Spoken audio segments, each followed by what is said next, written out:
माननीय अध्यक्ष जी, आज विपक्ष के सदस्य श्री गौरव गोगाई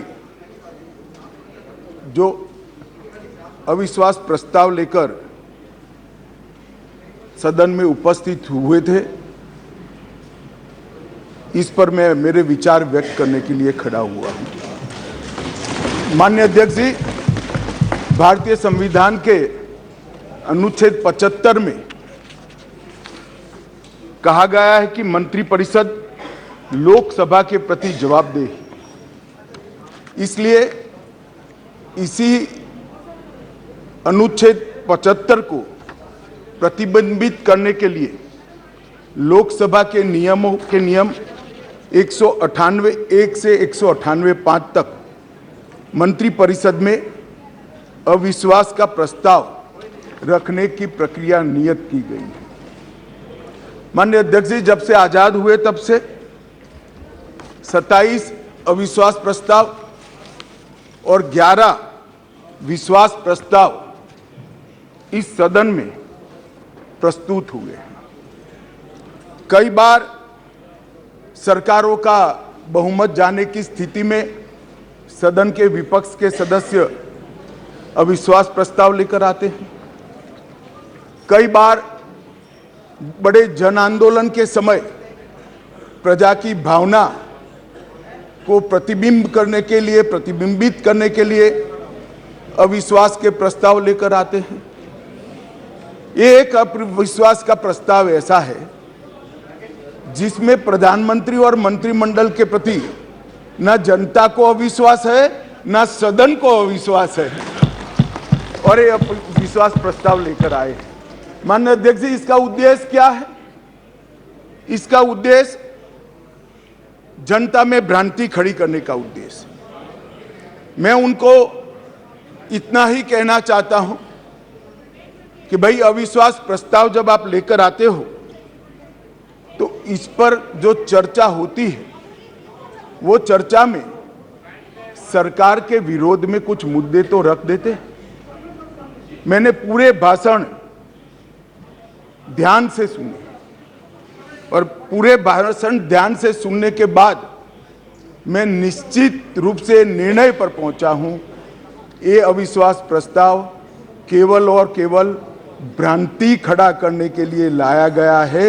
ये प्रजा की इच्छाओं का प्रतिबिंब नहीं। अल्पमत का तो सवाल ही नहीं है। अल्पमत का सवाल इसलिए नहीं है क्योंकि जब तक जो अविश्वास के प्रस्ताव के विरोध में बोले हैं और जो समर्थन सदन का दिखाई पड़ा है, मतदान होगा तब होगा जो कराएंगे तो, परंतु जो समर्थन दिखाई पड़ा है वो बताता है कि अल्पमत का सवाल नहीं है। और जनता में भी विश्वास है मान्यवर। जनता में विश्वास इसलिए है कि देश के 60 करोड़ गरीबों को उनके जीवन में नई आशा का संचार अगर कोई एक प्रधानमंत्री और एक सरकार ने किया है तो नरेंद्र मोदी सरकार। मान्यवर, मैं डिटेल बात बाद में करता हूं। मैं भी देश भर में घूमता हूं, जनता के बीच में जाता हूं। मैंने जनता के साथ कई जगह से संवाद किया है। कहीं पर भी अविश्वास की आछी पतली झलक भी नहीं दिखाई पड़ती। मैं बताता हूं दादा, बंगाल का भी बताता हूं। मान्यवर, ये सरकार, मैं इस सदन के सामने आपके माध्यम से और इस सदन के माध्यम से पूरे देश की जनता को बताना चाहता हूं और धन्यवाद भी करना चाहता हूं। आजादी के बाद कोई एक सरकार और कोई एक नेता में जनता को सबसे ज्यादा विश्वास है तो ये नरेंद्र मोदी जी की सरकार है। 2/3 बहुमत से 2 बार एनडीए को चुना गया। पूर्ण बहुमत से 2 बार भारतीय जनता पार्टी को चुना गया। 30 साल के बाद पहली बार पूर्ण बहुमत की स्थिर सरकार देने का काम ये देश की जनता ने लगातार 2 बार किया। और प्रधानमंत्री मान्यवर, ये प्रधानमंत्री ऐसे हैं जो आजादी के बाद देश में सबसे लोकप्रिय प्रधानमंत्री कोई है तो नरेंद्र मोदी। और ये मैं नहीं कहता, दुनिया भर के कई सर्वेक्षण कहते हैं आजादी के बाद सबसे ज्यादा एक भी छुट्टी लिए बगैर 24 घंटे में से 17 घंटे काम करने वाला कोई प्रधानमंत्री है तो नरेंद्र मोदी। मान्यवर, आजादी के बाद देश के हर राज्य में सबसे ज्यादा किलोमीटर और सबसे ज्यादा दिन प्रवास करने वाला कोई प्रधानमंत्री है तो नरेंद्र मोदी। मान्यवर, कोई सरकारें कई सालों तक चलती है, कई सालों तक चलती है। कांग्रेस पार्टी की सरकार 35 साल तक अक्षुण्ण रूप से चली, कई सालों तक चलते हैं।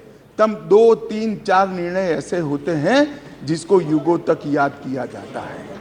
माननीय नरेंद्र मोदी सरकार 9 साल हुए, 9 साल में 50 से ज्यादा फैसले ऐसे हैं जो युगांतकारी फैसले हैं, जो इतिहास के अंदर स्वर्ण अक्षरों से मंडित। मान्यवर, आज 9 अगस्त का दिन है। 9 अगस्त के दिन महात्मा गांधी ने हमारे आजादी के आंदोलन के एक नए अध्याय की शुरुआत की थी। एक उन्होंने नारा दिया था, अंग्रेजों भारत छोड़ो, क्विट इंडिया का नारा दिया था। मोदी जी ने ये 9 साल के अंदर 2014 से 2023 में लगभग 9.5 साल में एक नए प्रकार का राजनीतिक युग का शुरुआत किया है। मान्यवर, लगभग 30 साल से इस देश की राजनीति भ्रष्टाचार, परिवारवाद और तुष्टीकरण के नासूर से ग्रसित रही है। सारे के सारे जनादेश, कोई भी चुनावी विजय पराजय के आंकड़ों के एनालिसिस करने वाले पंडित सारे जय पराजय को देख ले। मोदी जी के 2014 के विजय के पहले सारे जय पराजय या तो भ्रष्टाचार से प्रभावित थे, भ्रष्टाचार किया इसको हटाने के लिए आए, या तो परिवारवाद से प्रभावित थे, परिवारवाद के पीछे जातिवाद का एक अनवरत संतान भी होता है, और तुष्टीकरण से प्रभावित जनादेश थे। भारतीय लोकतंत्र को ये 3 नासुरों ने घेर लिया था।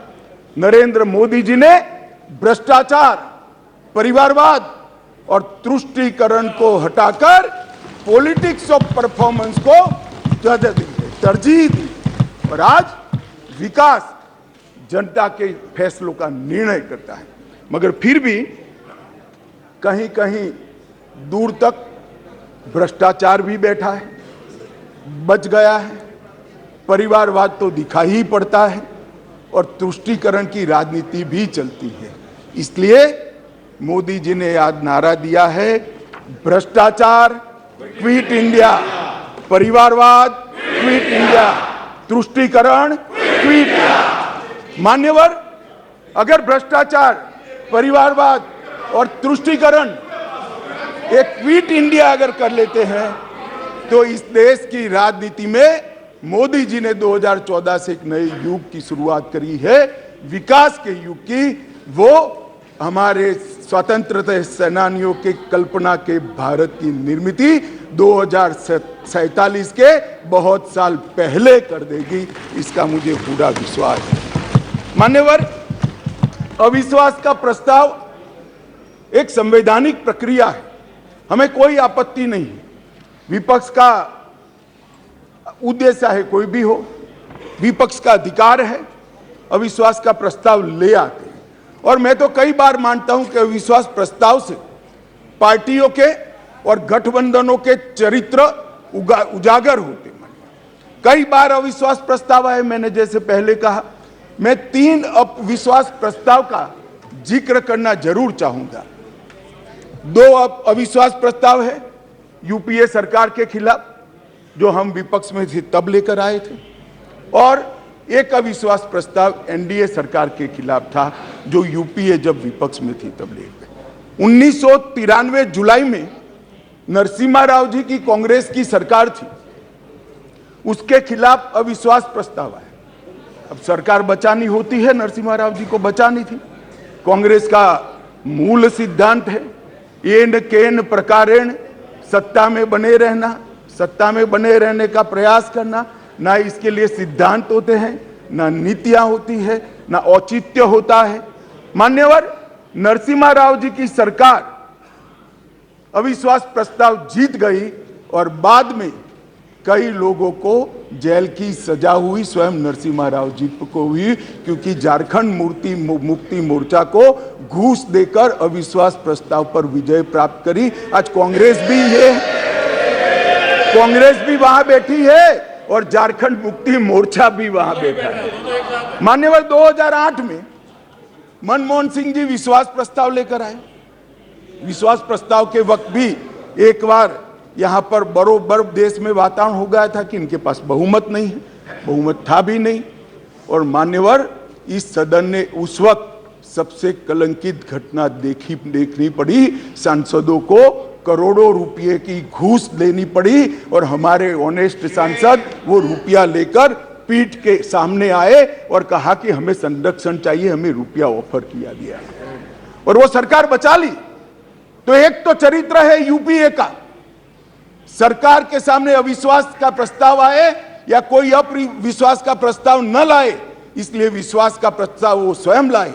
इसमें से बचने के लिए सारे सिद्धांत, सारा चरित्र, सारे लोकसभा के नियम कानून, हमारी परंपराएं, इसको त्याग कर एन केन प्रकारेण सत्ता को संभालना और सत्ता पर काबिज रहना। इसके सामने मान्यवर दूसरा एक उदाहरण है। 1999 में अटल जी की सरकार थी और अविश्वास प्रस्ताव आया। मान्यवर ये जो कांग्रेस ने किया वो हम कर सकते थे, क्योंकि 93 में नरसिम्हा राव जी ने देश के सार्वजनिक जीवन को एक एग्जाम्पल पूरा कर दिया था कि सरकार ऐसे भी बचाई जा सकती है, करोड़ों रुपया देकर भी बचाई जा सकती है।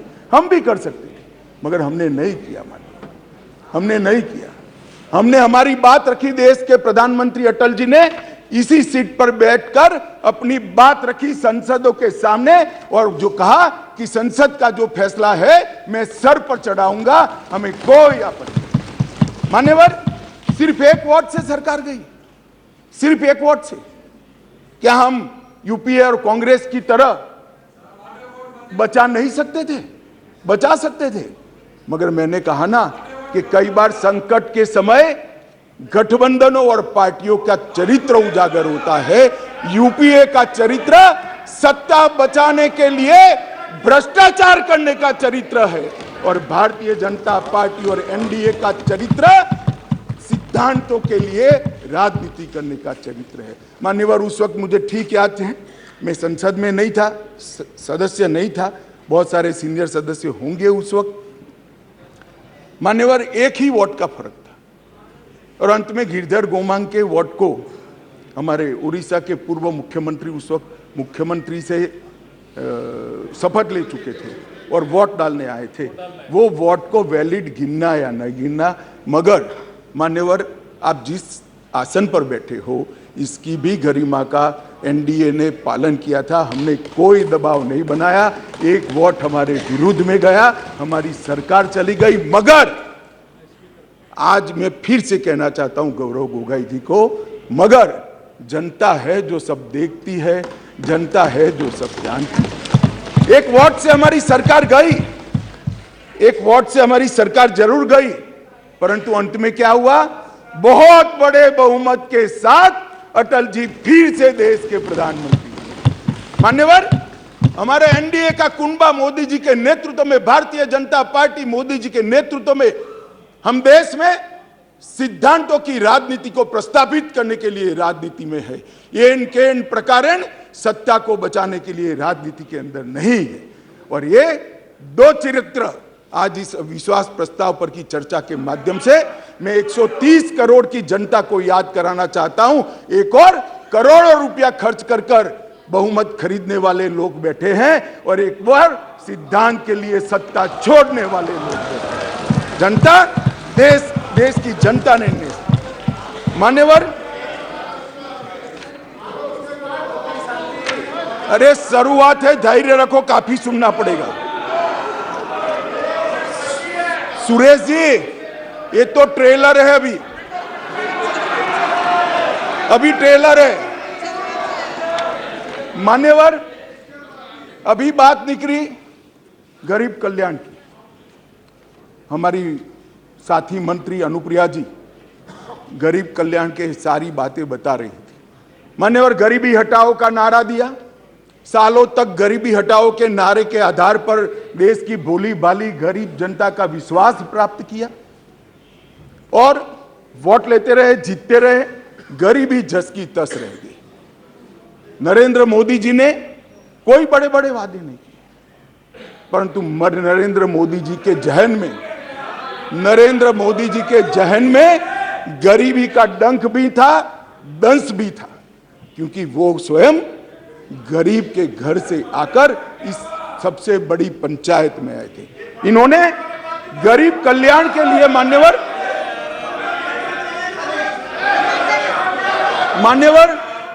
इन्होंने गरीब कल्याण के लिए ढेर सारे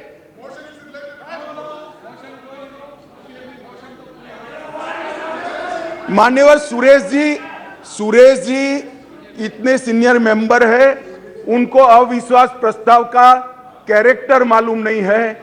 आप जब अविश्वास प्रस्ताव लेकर आते हो तो सरकार के समग्र कामकाज पर क्वेश्चन मार्क करते हो, और क्योंकि ये क्वेश्चन मार्क पॉलिटिकली मोटिवेटेड है, इसलिए मुझे सरकार के परफॉर्मेंस की चर्चा करनी पड़ेगी।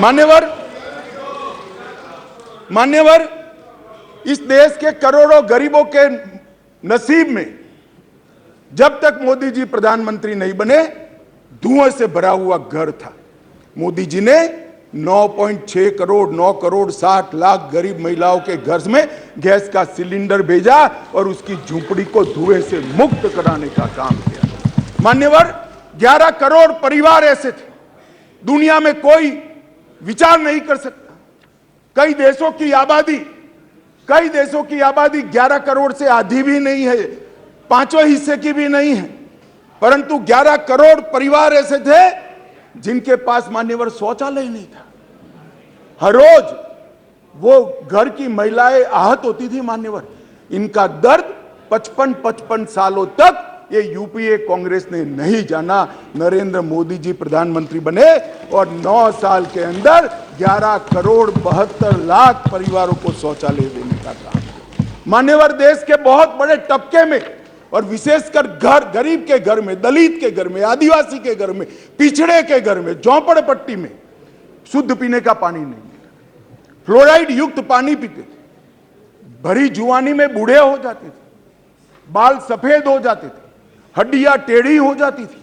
मान्यवर, मोदी जी ने हर घर नल के माध्यम से 12.65 लाख करोड़ मतलब 12 करोड़ 65 लाख घरों में जल से नल पहुंचाने का काम समाप्त। मान्यवर, एक हमेशा बोलते हैं, अभी भी चुनाव में कहते हैं कि हम किसानों का कर्ज माफ करेंगे, किसानों का कर्ज माफ करेंगे।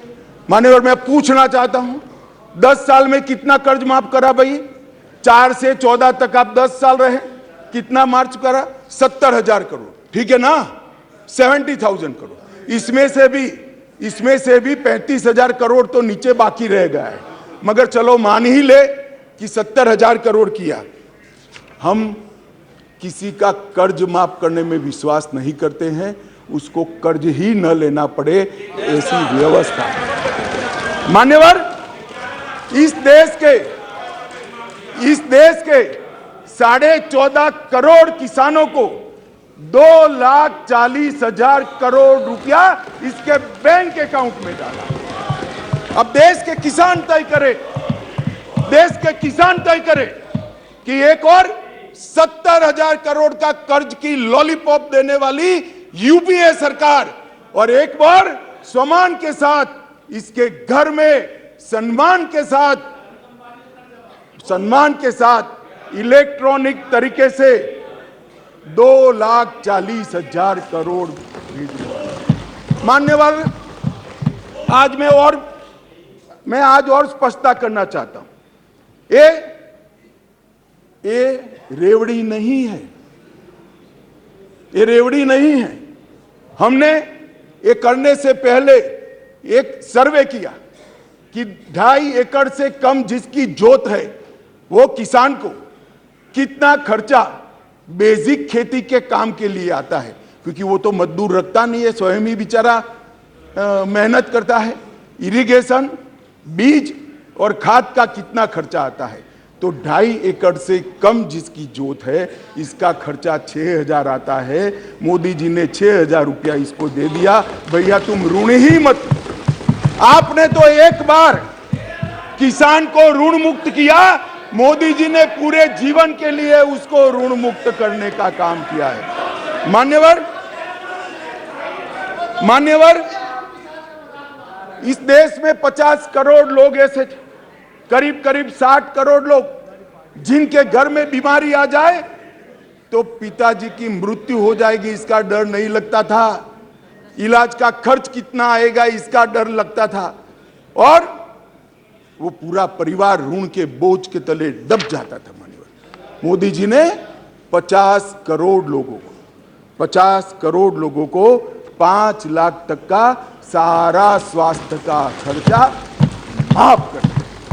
आज देश के किसी भी गरीब के घर में बीमारी आती तो 5 लाख तक का सारा इलाज, चाहे ऑपरेशन करना हो, चाहे दवाइयां देनी हो, चाहे टेस्ट कराना हो, वहां तक कि अस्पताल से घर जाने के रिक्शा के 200 रुपया भी हम दे रहे हैं। 5 लाख रुपया हर परिवार को। मान्यवर, जब हमने बैंक का अकाउंट खोलने की जनधन योजना लेकर आए तब मजाक उड़ाया जाता था। हमारे बिहार के मुख्यमंत्री नीतीश कुमार जी ने हमारा कड़ा मजाक उड़ाया कि अकाउंट तो खोल दिया, अंदर क्या डालेगा, जरा बॉनी तो कराओ। नीतीश बाबू, आज मेरी बात सुन लीजिए, हमने 49 करोड़ 65 लाख बैंक अकाउंट खोले, जिसमें 2 लाख करोड़ गरीबों के जमा है, और राज्य सरकार और केंद्र सरकार की 300 से ज्यादा योजनाओं का पैसा डीबीटी के माध्यम से जनधन अकाउंट में ट्रांसफर होता है। मगर साहब, ये जनधन योजना का क्यों विरोध कर रहे थे, समझने जैसी बात है। एक बार इस देश के तत्कालीन प्रधानमंत्री ने कहा था, जो यूपीए से ही थे, उन्होंने कहा था कि मैं दिल्ली से 1 रुपया भेजता हूं, 15 पैसे पहुंचते हैं। वो तो ठीक है, स्वीकृति की सच्चे आदमी थे, नए नए राजनीति में आए थे, बोल गए। मगर मैं अब आगे पूछना चाहता हूं, क्योंकि बाकी लोग तो यहीं बैठे हैं, भैया 85 पैसा कौन ले जाता था? ये 85 पैसा कौन ले जाता था? मान्यवर, 85 पैसा ये ले जाते थे जिनको इसके अंदर कटकी और बटकी करनी थी।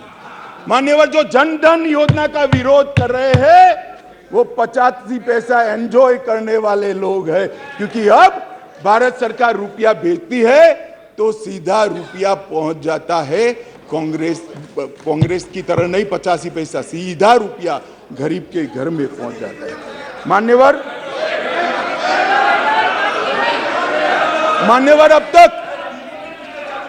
अब तक जनधन योजना, भाई आप योजना तो बनाते हो, करते नहीं हो। बैठो, बताता हूं, मैं बताता हूं, बैठो ना, अरे बैठो ना। मान्यवर कह रहे डीबीटी किसने चालू किया, अब कहेंगे जीएसटी किसने चालू किया, अब कहेंगे गरीबी हटाओ किसने कहा। आपने कहा सब कुछ किया, कुछ नहीं किया हमने है। आप तो कहते ही रह गए।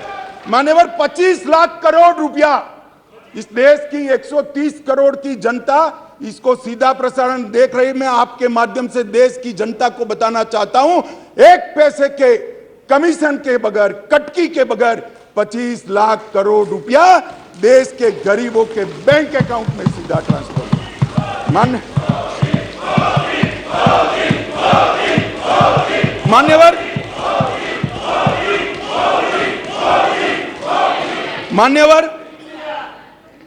मान्यवर, कोरोना है,